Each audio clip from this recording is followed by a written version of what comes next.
Mirella Amato joins me this week to discuss pairing beer and food. This is BeerSmith Podcast number 286.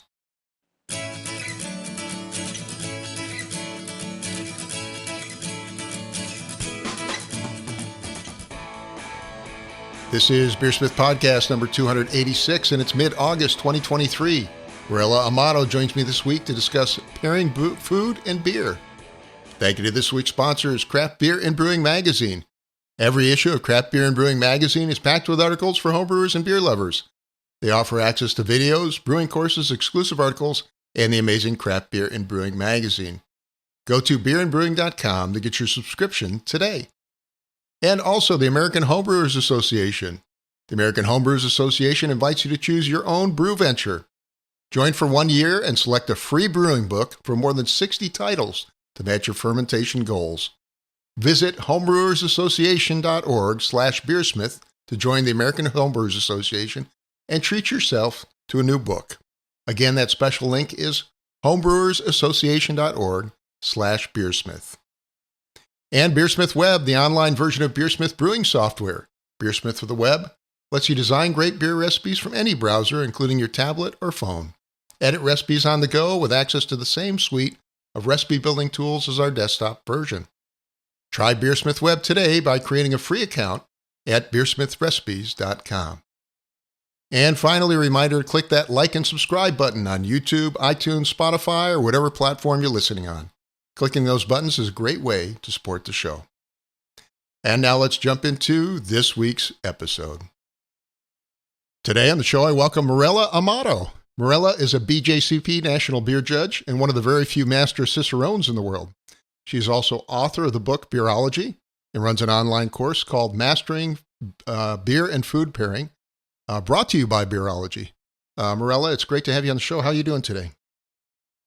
I'm doing very well.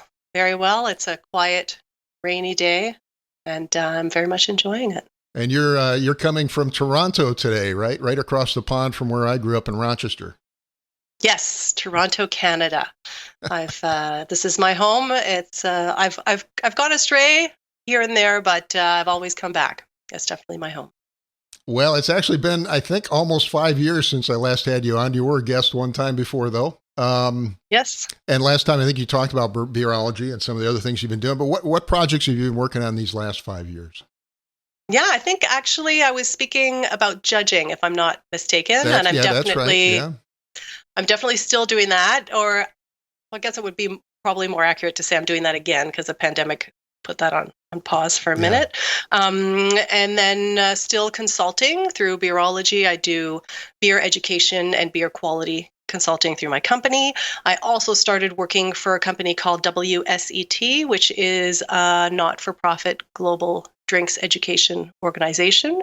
And in my spare time, I created this online course on pairing beer with food, which is what we're going to be focusing on today. Awesome. Yeah, I look forward to that. I've only had a couple episodes out of the, 285 I've done or so on food pairing, so this will be good. The best one. It's going to be the best one. This will be even better than the ones I did before. Absolutely. So, well, let's explore some beer and food pairings. What are some of the advantages of pairing beer and food? I know a lot of people don't really think about it. I mean, it's certainly done very commonly with wine, but what are some of the advantages of pairing your beer with your food? For me, beer and food pairing is really about taking beer appreciation to the next level. We're at a stage now where there's a great beer selection out there. We have all kinds of styles and flavors available to us, and pairing them with food is really using them to their maximum advantage. So, for example, like if I'm having a hamburger, I can go ahead and have it with a lager, and that'll be fine. But if I take that burger and I pair it, let's say, with an English style porter, and the charred and toasted notes on the meat and the toasted notes on the bun are tying in with the toasted and roasted notes in the beer, and perhaps I can put some caramelized onions in that burger and tie in with some of the sweeter notes from the caramel malts in the beer, maybe throw in some lettuce to tie in with the herbal hop notes, and suddenly there's an an exchange of flavors happening on the tongue. There's this new heightened experience. If you pair beer and food properly, both the beer and the food will taste better than they do on their own. And so it's just a wonderful experience. It's also tons of fun. And there is beer and food information out there, but it's sometimes contradictory. It can be confusing. So my journey for the last number of years has been really to examine how it's done, to read all the literature that's out there, the studies, which are mostly, sadly, in the wine sphere, but there still are studies on how beverages and food interact, and to try to make sense of it all and to present it in a way that is straightforward and easy to accomplish. Because at the end of the day, putting together like a spectacular pairing in a consistent fashion does take practice, but to put together just a good pairing is pretty easy. Interesting. Well, maybe we'll get to explore some of those common foods that might pair up with certain beers in a minute. I want to ask you, as part of your course, you sent me some notes. What are some of the basic principles for food and beer pairing? I think you have a couple of them listed. Yeah. So when you want to pair beer with food, the basic idea is that you break down all of the flavors in the beer, and then you break down all of the flavors in the food, and then figure out how those flavors will interact with each other. So taking a non-beer example, let's say we're going with mint, which is something that can accompany food sometimes. That's fresh, it's bright, it's crunchy, so that'll work really well with something like a watermelon salad, which is also fresh and crunchy. Probably that mint won't go as well with the burger that I just described, right? So it's something you can certainly do on an instinctive level, like I just did right now. But the more you understand how to break down all the different traits in beer and how to break down the traits in food and how they interact, the better you become at pairing beer with food. So the traits that you want to look at are flavor, intensity, taste, and texture. Interesting. Well, let's explore those a little bit. Maybe walk through them one by one. Let's start with beer flavor, since that's the one I'm probably most familiar with. Yeah, of course. It's always best to lead with flavor. Like you said, it's something that's familiar, something that we know. And so when pairing beer with food, there's two approaches with flavor. And one is to match the flavor in the beer with the flavor in the food. So I was just talking about that burger and how there's the toasted notes both in the bun and the burger and in the beer. So that's called finding a bridge. And the other thing that you can do is create a bridge. So I talked about adding caramelized onions to pair with the caramelization from the caramel malts in the beer. So that's creating or finding a bridge. And then the second approach is to find two flavors, a flavor in the beer and a flavor in the food that go well together, that go well together. And a classic example of this is Randy Mosher. I'm sure you and most of your readers are familiar with his book. And in that book, he talks about he enjoys pairing like an amber lager with a cheese. And that's because the combination to him tastes like a grilled cheese sandwich. He knows that grilled notes and cheese pair together. So that's the other way that you can approach it. And the good news is especially with beer, particularly with beer, this is easy to do because there are so many flavors in beer that you can also find in food. When we're looking at the malt side of things. Yeah.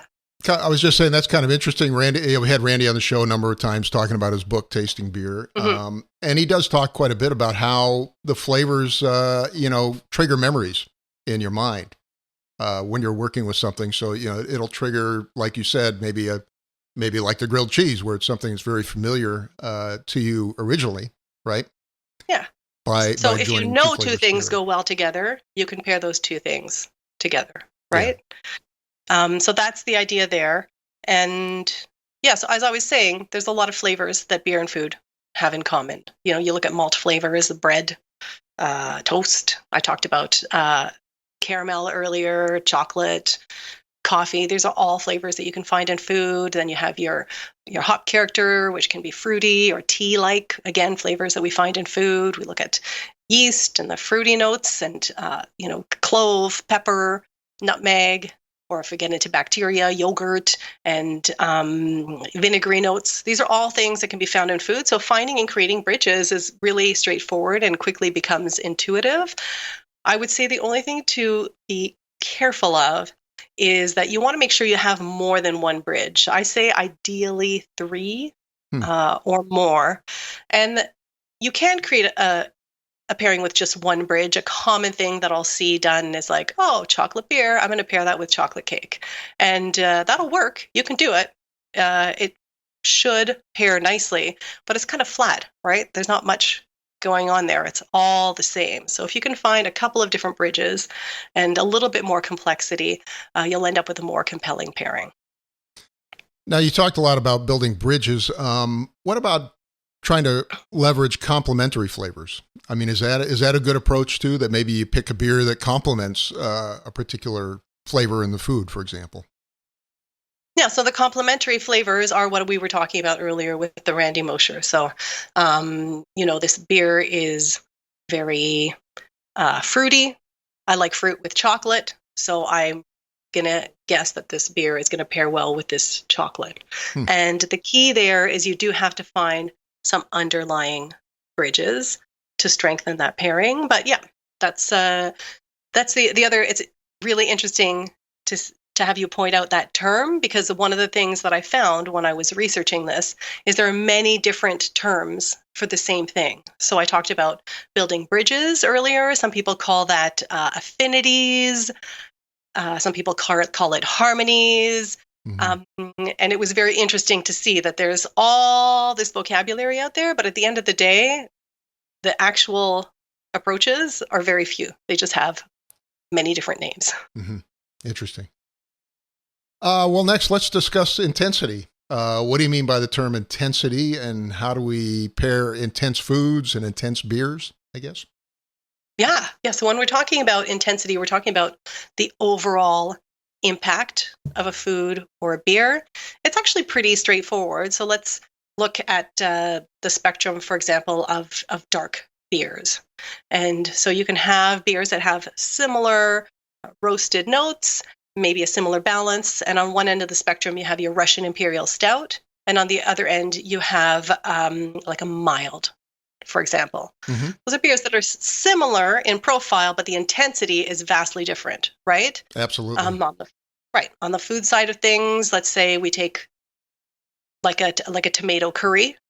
On one end you have a vindaloo, which is super spicy. It's going to wake you up. And then on the other side, something like a matar paneer, which is a cheese in that tomato curry, but often not spicy. So that's a lot less intense. And the idea is that you want to line up the intensity of your beer with the intensity of your food. So obviously, if you have a green salad in front of you, you're not going to have it with a barley wine, because that barley wine is just going to bowl over the salad. And on the flip side of things, if you're having like a jerk chicken, you're not going to want to have that with a light lager, because you might as well be drinking water at that point. And I find that once you've got your flavors sorted out, the intensity piece is fairly intuitive. Like, let's say you had like a rich vanilla custard cake in front of you, and you had that Russian Imperial Stout or that mild. Which of the two would you pick? Probably the mild, I guess. Oh, really? Well, I don't know. I mean, you're saying you want to match the intensity, right? So to me, yes. A cake's not super intense, so maybe I'm wrong, but. Well, so this is why it's important to really break down all of the different characters. So that cake is going to have some sweetness to it. It's going to have richness to it.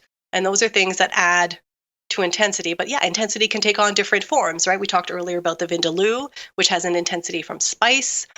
Intensity can come from a richness, from fat. That can cause intensity. Smoke can cause. There's so many things. So yeah, with a rich vanilla custard cake, I would definitely reach for that Imperial Stout.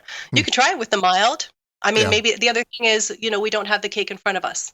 It's very possible the cake that you were picturing is not the cake that I am picturing, right?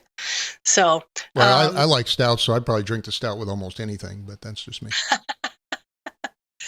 Absolutely. Well, the chances are that you also gravitate towards foods that taste good with stouts, I would imagine. Yeah, that's So, probably true. yeah, yeah, it makes sense. So that's the intensity piece. And, as we just highlighted, I think it's a perfect example. You can't just hypothetically create a pairing out of thin air. And this is one of the issue that I have with many books that say like, oh, pair this beer with this food and this beer with this food and this beer. It's like that beer, like for example, you take a saison. Like what kind of saison? That saison could, it's a huge thing. And just now we were talking about that vanilla cake. And the vanilla cake that you were imagining might not have been the same cake that I was imagining. And so you can't, unless you actually have the cake in front of you, know what it is that's going to pair best with that specific cake. Or if maybe if you have the recipe. Yeah, I mean, for me, like something like vanilla cake is pretty mild, pretty neutral, I think, in a lot of ways. But that's just how I see it, Yeah. Interesting. Okay, so we've talked a little bit about intensity, and you said in general you want to try and match the level of intensity roughly. That's right. You don't necessarily want a really intense beer with a mild food or whatever. Let's go on to taste. Now, taste to me again seems self-evident, but how do we differentiate, for example, taste from flavor? Because you talked a lot about flavor a minute ago. Yeah. So when we're talking about flavor, we're talking about like chocolate, butterscotch, vanilla. Why am I on a dessert kick all of a sudden today? And when we're talking about taste, I'm sure most of your listeners are aware. That brings up, I don't want to throw you off, but that brings up a kind of an interesting question to me is, if I'm going to pair a dessert, do I treat it like a wine, where I go for a dessert wine? It might be a sort of a sweet, kind of a rich flavor to the wine. Would I do the same thing with beer? You could take that approach. I think a dessert wine is generally going to be quite a bit sweeter than even the sweetest beers. Yeah, I think that's true too.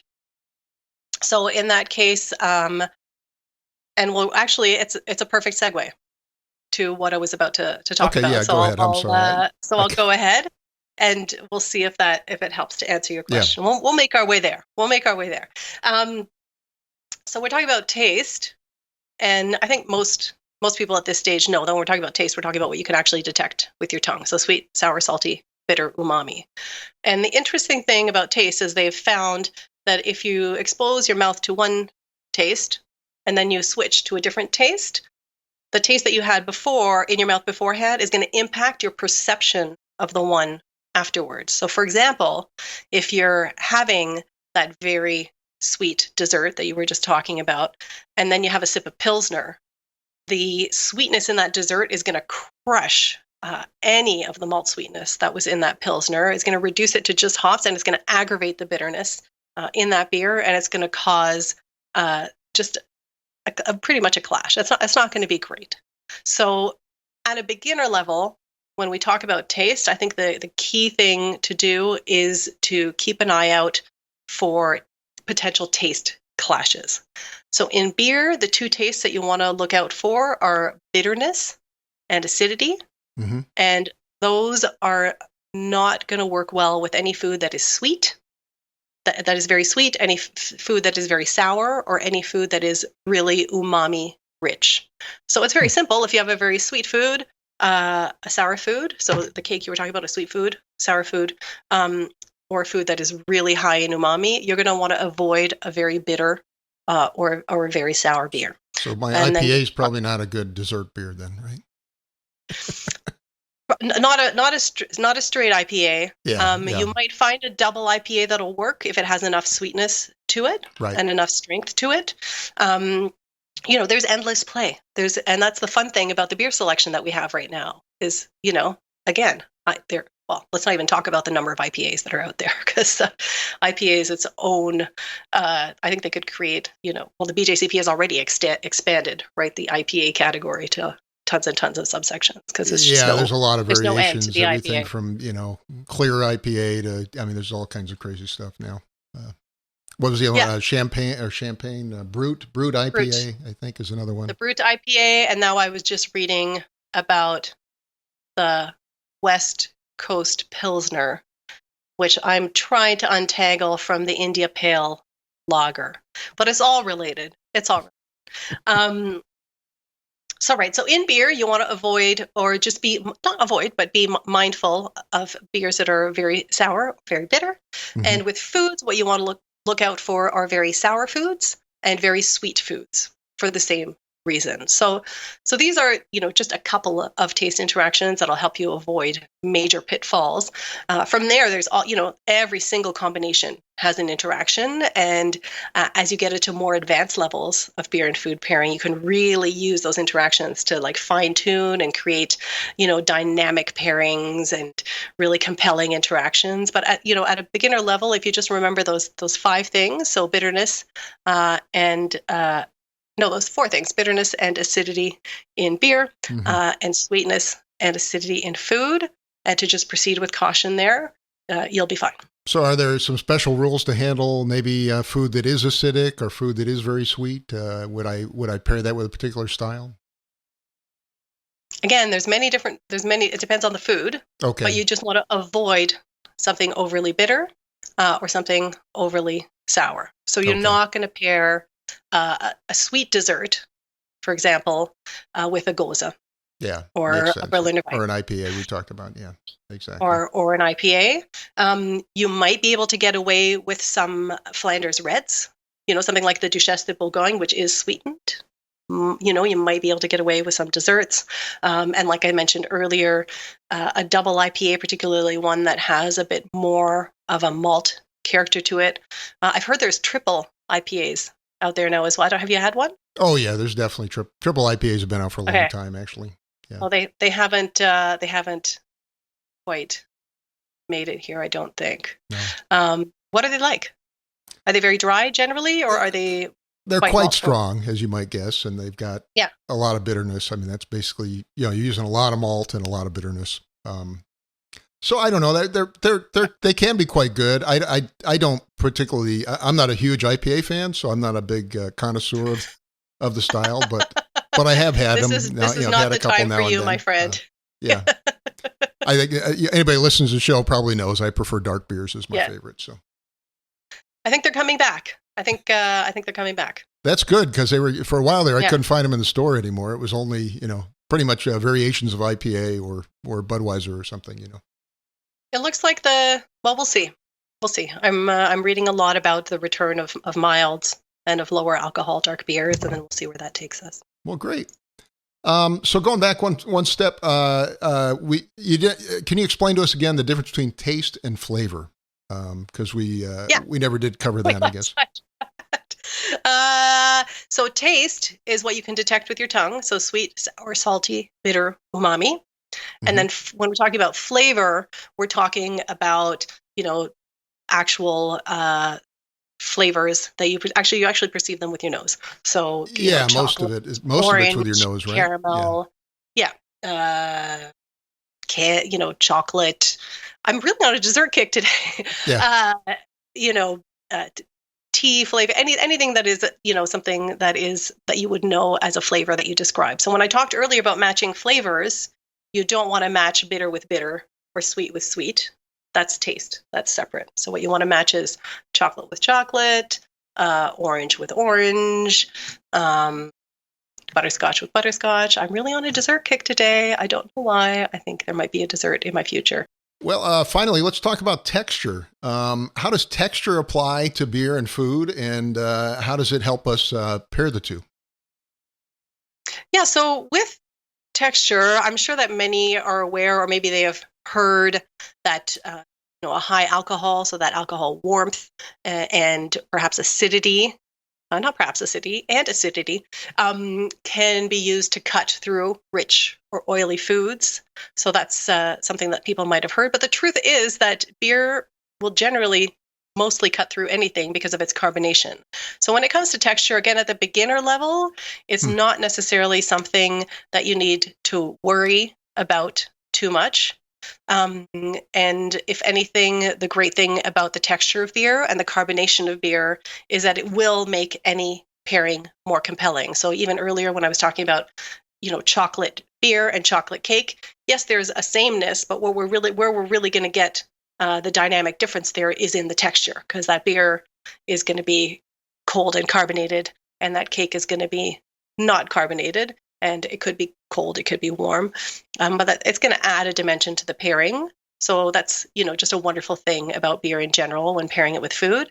And then, of course, as you get more advanced in your beer and food pairing, you can really start thinking about the body of the beer and how it will play off the texture of a food. So, for example, if I have a very dry food, I look for a beer that has a richer, fuller mouthfeel, because that creates like a really lovely contrast there. But those are more advanced techniques. At a beginner level, the texture basically just works. So that's good. Interesting. Can you give us an example of maybe matching the textures? Yeah. So, with texture, I usually more often go with contrast than that's with fine. matching, to create, because for me, the beer and food pairing journey is as follows. Go ahead. At a beginner level, it's about finding harmonies and making sure that the flavors match, right? So that we're talking, I think I've said it 3 times now, but chocolate cake with chocolate beer, Yeah. or that burger that I talked about with the porter. That's just harmonizing the flavors. And then as you get more advanced, what you want to do is create a little bit of a dynamic, because if there is a little bit of tension and there is a little bit of interplay, then there's more going on in your mouth, right? It's more dynamic, it's more compelling. So I will use texture in that way. If a food is, I mentioned earlier, very dry, I'm going to look for something that has a beer that has a fuller body. Another thing, a classic thing to do, is with a food that is particularly rich, find a beer that is highly, highly carbonated, and that carbonation is just going to, I'm sure you've had a beer with oily food. The carbonation just bursts out. It creates that really fun textural interplay in your mouth. So those are the kinds of things that you're looking for when it comes to texture. Awesome. Well, I want to follow up with a few food examples. For example, how would we go about picking a good food to go with something like a Flanders Red Ale? Okay, so we talked about the different aspects, and now I'm going to sort of walk you through those aspects in action. So we're going to start with the flavor. And of course, there are many different Flanders Reds out there. So I'm just going to imagine a Flanders Red in my mind, and I'm going to go ahead and say that it has toasted notes from the malt and maybe a little bit from the barrel, maybe a hint of chocolate. Usually there's dried fruit notes, typically cherry and orange, maybe like a sour plum note, and then a balsamic vinegar. So those are my flavors. And if I think about those flavors, now I have to think of foods that have those flavors. So off the top of my head, I'm thinking like maybe a Moroccan pilaf rice. Okay. So the rice pilaf that comes with dried fruit in it, which will pair with the fruit in the beer. There's also often some searing that happens in the early stages, so that's going to match the toasted notes in the beer. So that's one example of a food that could work. There's also a lot of meats. You were talking about complementary flavors earlier, so there are some meats that are just great with cherry or with orange, right? So I'm thinking about like duck, for example, or rabbit. So that's another direction we could take it. Then I'm thinking maybe a salad, like a green salad, but just with croutons. So you get the toastiness and some dried fruit, and then maybe a balsamic vinaigrette. Boom, that's 3 bridges right there. Going into dessert, perhaps like a cherry and nut cake would be interesting, or even just like a cherry crumble. So those are like a number of different foods that could work well. And then the task at hand is to look at the intensity, right? Yeah. Because a Flanders Red is not low in intensity. No. It's not high in intensity. I would put it usually at medium high, because, that sour note can be quite intense to a number of people. You mentioned sours can be hard to pair too, right? Yeah. So I would put it medium high in intensity. So right away, the rice is out. It's not going to work. It's not intense enough. And the salad is out, right? Yeah. the green salad with the fruits. Probably It's be just not going to, overwhelmed, I guess, right? yeah, not going to have enough intensity. Yeah. So then we are left with, what was I talking about? Right, the meat. So Yeah. like the duck or rabbit, and we're left with the desserts that I talked about. So like a cherry nut cake, I think I said, and a cherry crumble. And now, as you just mentioned, we got to look at not at texture, at tastes, Yeah. because the beer is sour. So we know it's not going to work with a very sweet food. So I would take the cake right out of the equation. And we're left with the meat or the cherry crumble. The cherry crumble is touch and go. It's going to depend on the Flanders Red. Again, some Flanders Reds are sweeter than others. I think we talked about that earlier. But also, like some crumbles, if you make a crumble with a tart cherry, it doesn't need to be necessarily that sweet. So that could work well.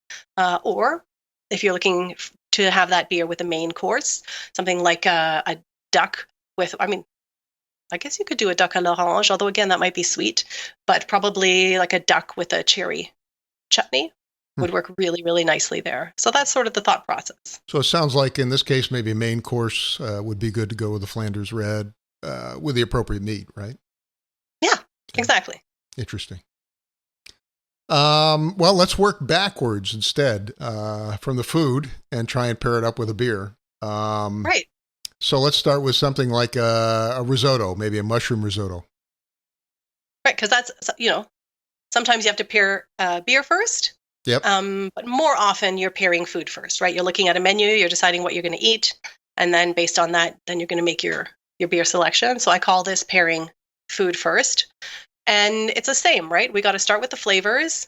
We're talking, what did you say, a mushroom risotto? Yeah, mushroom, yeah. Yeah.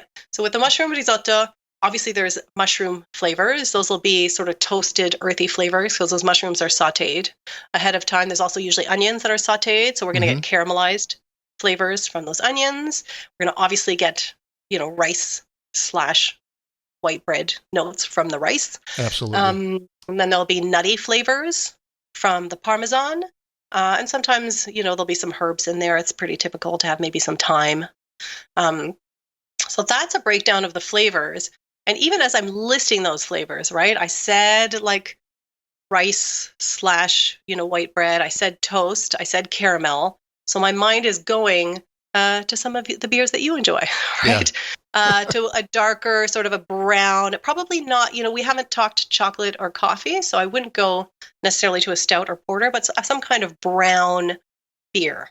So Seems if I look like it at would the spectrum, offset the mushrooms well, possibly, right? Absolutely. Yeah. Absolutely, because they have those toasted, earthy notes. So, right. So we have that spectrum of brown beers. We can start maybe with an American dark ale or an international dark ale would be probably at the bottom of the intensity spectrum, then go a little bit more intense, maybe a mild. We were talking about the mild earlier, or Munich Dunkel, probably similar in intensity, alt beer, an English brown, or a double, right? So these are all beers that have those malt characteristics that I talked about, but they vary in intensity. Yeah. So the next step is to look at intensity. And here's the interesting thing, and I'd be curious to know what you think about the intensity of a risotto, because it's a bit of a misleading one. Would you say risotto is intense or not intense? Not super intense, although mushrooms got a little more flavor to it than maybe some other forms of risotto, but it's not super intense in general, I would say. Yeah, it's certainly not as intense as, a rich vindaloo or something like that, but it does have quite a bit of intensity to it, especially the umami is very, very strong between the Parmesan and the cooked mushrooms. It's also quite rich in texture. So I would lean towards the higher end of the spectrum.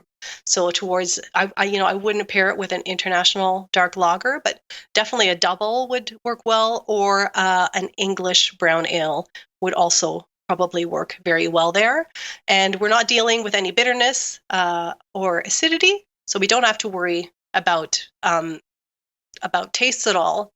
And so I would probably make the final call here based on texture. And we talked earlier about like a rich Sure. foods being great with a beer that has a bolder carbonation, and your double with the bottle conditioning and the higher carbonation usually than an English brown is the way that I would go, just to get that additional textural interplay. So that's how it works when you're going food first. It's pretty straightforward. It takes a little practice. Well, I mean, both those beers have quite a bit of complexity to them, so they both have Yeah. some advantages. I don't know. Just in my mind, the mushroom might go better with the English because of that added complexity and maybe a little more sweetness in the flavor. But interesting, a double would probably be quite good as well, I would think.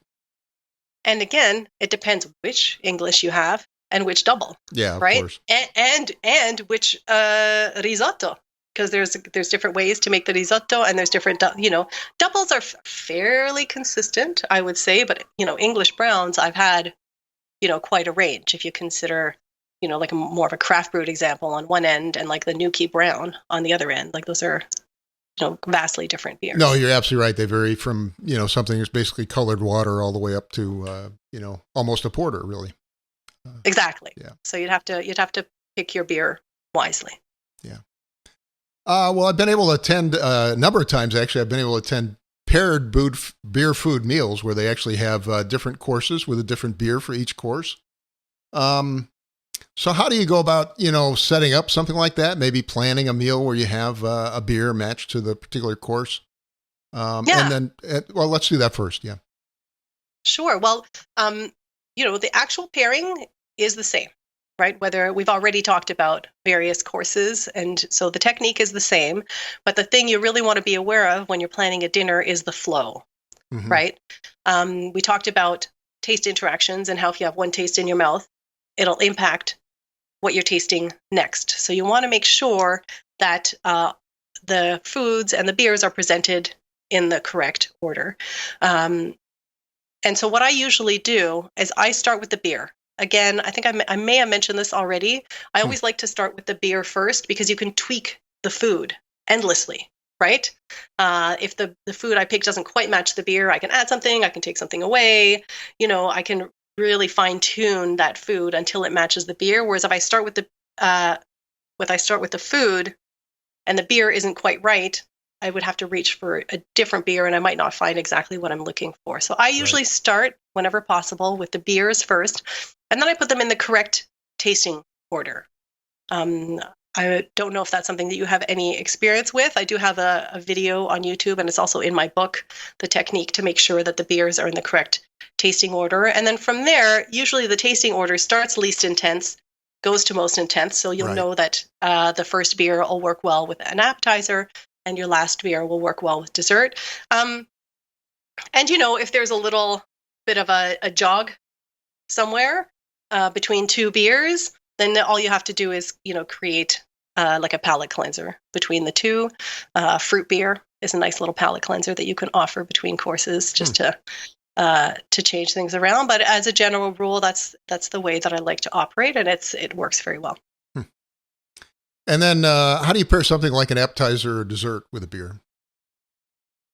It's the same. It's the same technique. Yeah. It's absolutely the same method. And obviously, if we're looking at, well, no, there's a range of appetizers out there. I was going to say you're going to probably want to focus on light beers. Yeah. But there is really a range out there, and once you get familiar and handy with food pairing, there's all kinds of things you can do. Like I distinctly remember I was preparing a dinner a number of years ago, and they my clients wanted to focus on Italian beers. So I'm in Ontario. We don't have a huge selection. I found all of the Italian beers that I could. I zeroed in on 5 that were dynamically different, right? I didn't want to present 5 lagers. And it just so happened that the most intense beer was a beer called Panil Berike, which is very sour. It's very sour. It is akin to a Flanders Red. If memory serves, it's higher in alcohol. It definitely has more barrel character. The brewer of that beer is the son of Vintners, and his brewery, I think it might not be in existence anymore. Okay. Well, it either is or was on the winery itself. So there was a lot of like wild yeast in the air. There was a lot going on in this beer. And it was by far the most intense beer. So I knew I had to put it at the end. And that meant pairing it with dessert. And so, I thought about it, and I ended up coming up with a little cherry tart, I think it was, with some kind of tart. So I made sure that there was like a solid crust to it. It wasn't cherries, it was figs. Figs. That makes okay. Well, that's even more intense. A fig tart. So you think figs, you're definitely thinking dessert, but it's not super sweet, right? That's where I was headed with the figs. And also with the sort of the toastier notes of the figs pairing with the beer and the complexity of the figs with the more wine-like overtones of that beer. A nice thick crust to pair with the malt character. And then I had a balsamic reduction drizzled on top. I had a chef who was really game, and I was just able to like dictate, this is what I would like. And I remember just crossing my fingers on the day, and it ended up being everyone's favorite pairing of the night. That's great. So all that to say, like, I could stand here in front of you and say, like, well, as we were talking about earlier, you have to have sweeter beers with desserts and lighter beers with appetizers, but really anything can be done if you just have to find the right combination. And that to me is the fun of pairing beer with food, is these challenges and these taste adventures. Awesome, Mirella. Well, I know you've got this online course that you put together. Why don't you tell us a little bit about that and where folks can learn more? Sure. So the course is called Mastering Beer and Food Pairing, brought to you by Beerology. It's online and it's asynchronous. So that just means that you can log in from wherever you are and take it whenever you want on your own time. Everything is there waiting for you. And the other really important thing that I like to always mention is that you can complete the course with any beer. And that was just really important to me for this to be accessible. I live, as we mentioned at the beginning, in Canada. So a lot of my early days in beer were spent reading about beers that I had no access to. And even like within Canada, the beer selection in different provinces is completely different. When I go and give courses in different provinces, I have to completely rework any course based on the local beer selection. So I didn't want that to happen. It's something, your listeners who have my book will also know that it was a big, important piece of my book. In each style page, when I have, the style listings, like the commercial examples, I made sure that they include at least one beer that can be found in any part of the US or any part of Canada, so that it could be as accessible as possible. And with my course, because it's online and we're talking globally now, the easiest approach was not to require any specific beers. So you can take the course and complete it with whichever beers you have handy. If you work with beers, you can complete it with those beers. That would make a lot of sense. And if you homebrew, you can go ahead and complete the course with your home brews, as long as, in some cases you do need, 4 or 5 bottles. So as long as you have a number of bottles from the same batch, you can complete the course with those beers. So that's a very important piece to communicate. And then in terms of the content, we talk about the theory, so a much more expanded version of what we talked about today. And then we apply that theory. There are quizzes, there's worksheets, there's homework, all kinds of tools you can use. It's optional. I don't correct it. Well, as long as I get to eat and drink it, I think that's okay. But it does involve eating and drinking. Oh, okay. Well, that's that good. I can guarantee you. A lot of taste adventures. Because at the end of the day, food pairing, I'm going on a little tangent here, but there's 2 pieces. One is understanding the theory, and 2 is practice, right? And practice is not only trying to make good pairings. Practice is just paying attention to different foods and different beers and how they interact. It's kind of like beer judging. I mean, when I sample a beer, I try really hard to take some effort to actually judge it. You know what I mean? And not just drink it, I guess. But, right. I'm practicing, right? Same thing. Exactly. Yeah. So a piece of the homework, each section has a different piece of homework that's a different sort of taste challenge that you can take on.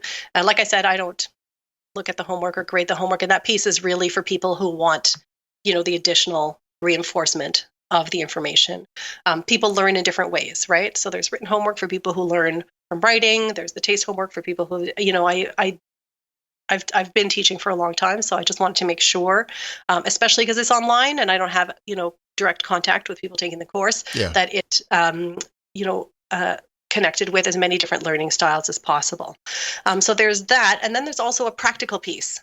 So each person who completes the course picks a beer, whichever beer they want, and then through a 5-part project that applies the learnings in each of the 5 parts of the course, they work towards finding a perfect pairing for that beer, and I assist along the way. So at each step, there's a submission, and then I provide feedback, and we work together just to make sure that the information is understood, and not only that, but that you're able to actually apply it to put together a pairing.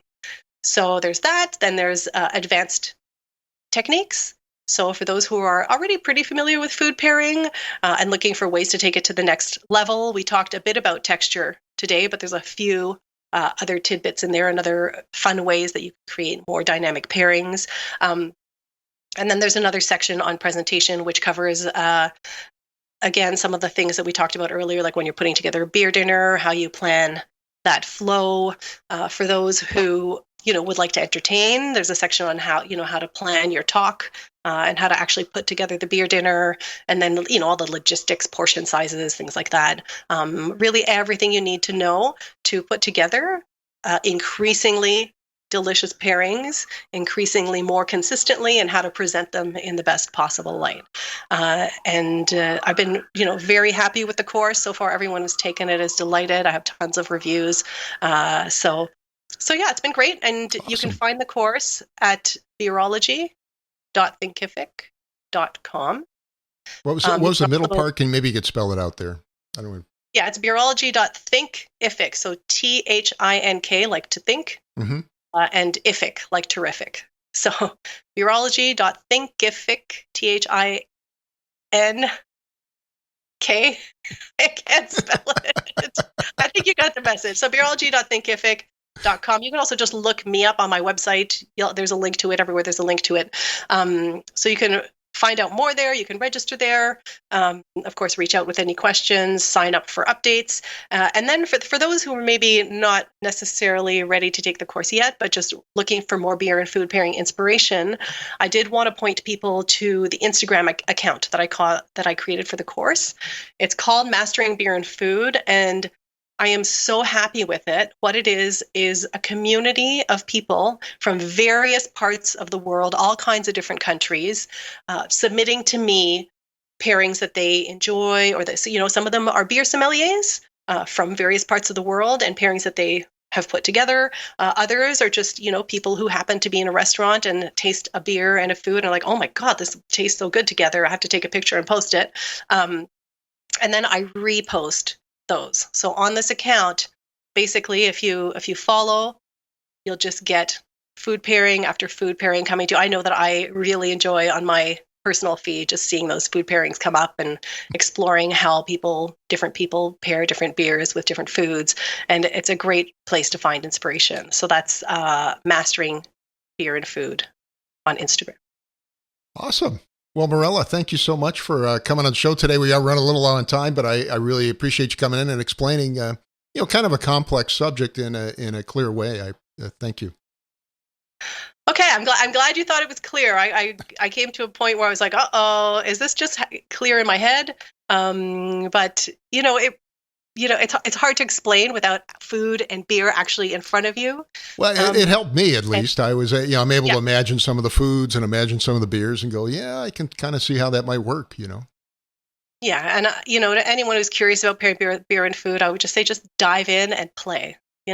There's a lot of wonderful things to do. I'm going to try next time I go to the restaurant. I'm going to see if I can order something that might go with at least the main meal. For sure, for sure. I'd also wanted to mention, because I'm going to go ahead and guess that a great number of your listeners are home brewers. Oh, yeah. And that to me is the ultimate.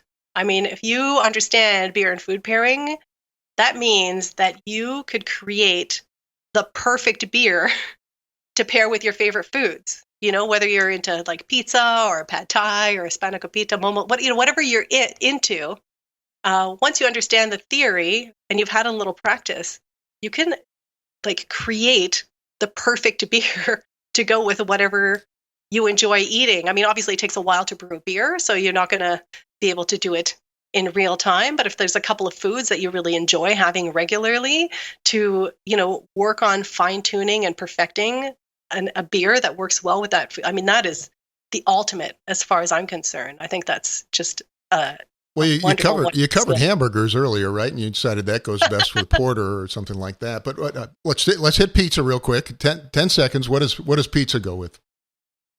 I personally enjoy pizza with an amber ale, and I am partial to a pizza that is like a 4-cheese Yeah, pizza. something fairly And mild. I find that like the blue cheese saltiness and the sweetness of the amber ale is a really great complement, and then the hops cut through cheese very pizza nicely. and amber. That's our closing advice then, right? Yeah. Yes. Yeah. But if you're having a different pizza, you might have to reach for a different beer. Of course. That's the fun. Makes sense. Well, thank you, Mirella. I really appreciate you coming on the show. Oh, thank you for having me. I love talking about beer and food. My guest today was Mirella Amato, Master Cicerone, a national beer judge. And of course, we talked quite a bit about her online course called Mastering Beer and Food Pairing. Thank you once more, Mirella. Take care. A big thank you to Mirella Amato for joining me this week. Thanks also to Craft Beer and Brewing Magazine. They offer access to videos, brewing courses, exclusive articles, and the amazing Craft Beer and Brewing Magazine. Go to beerandbrewing.com to get your subscription today. And also the American Homebrewers Association. The Homebrewers Association invites you to choose your own brew venture. Join for 1 year and select a free brewing book from more than 60 titles to match your fermentation goals. Visit homebrewersassociation.org/BeerSmith to join the American Homebrewers Association and treat yourself to a new brewing book. And BeerSmith Web, the online version of BeerSmith software. BeerSmith for the web lets you design great beer recipes from any browser, including your tablet or phone. Edit recipes on the go with the same full suite of recipe building tools as our desktop version. Try BeerSmith Web today by creating a free account at beersmithrecipes.com. And finally, a reminder to click that like and subscribe button on YouTube, iTunes, Spotify, or whatever platform you're listening on. Clicking those buttons goes a long way to supporting the show. I'd like to thank you for listening, and I hope you have a great brewing week.